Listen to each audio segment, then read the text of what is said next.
you're a well-organised fundraiser, you'll probably enjoy having a sense of control over who you're asking for gifts, when, how, and how much you're asking for.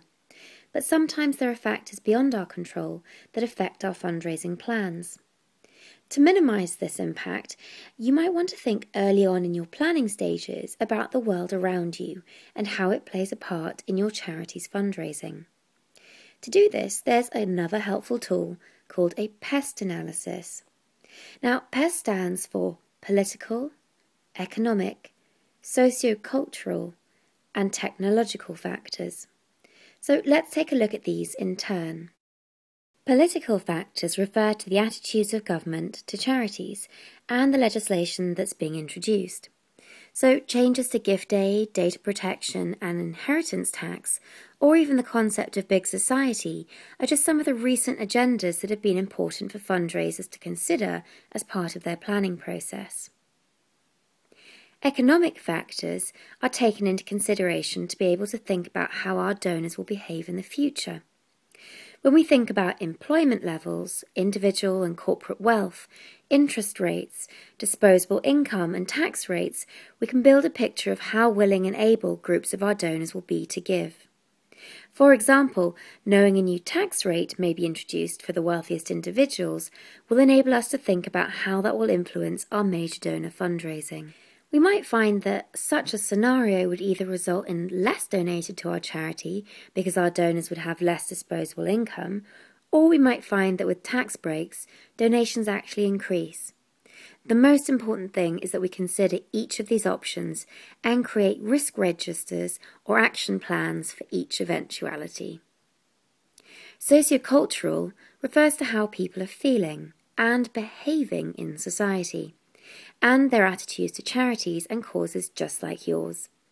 Think about how riots in London in the summer of 2011 increased people's willingness to volunteer and their sense of community. How do Olympic and Paralympic Games provide increased awareness and empathy for health and fitness and disability charities?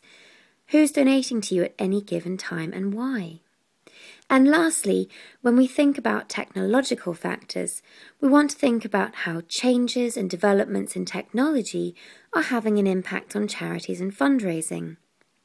Have you taken out money recently from a cash machine and been given the chance to donate to charity? Or donated using a text message? How are new companies entering the online donation sector affecting your return on investment for online fundraising? How are you managing the risk to your brand with social media platforms? There are also 3 important rules in developing a pest analysis. The first is to research each of your points well, backing them up with references to secondary sources.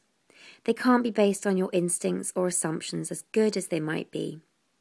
Checking in with news and updates on the IOF website and publications like Third Sector will keep you on top of who's responsible for the latest research and what findings, surveys and public opinion is available. The second tip is to make sure you always relate the findings directly back to your organisation and fundraising.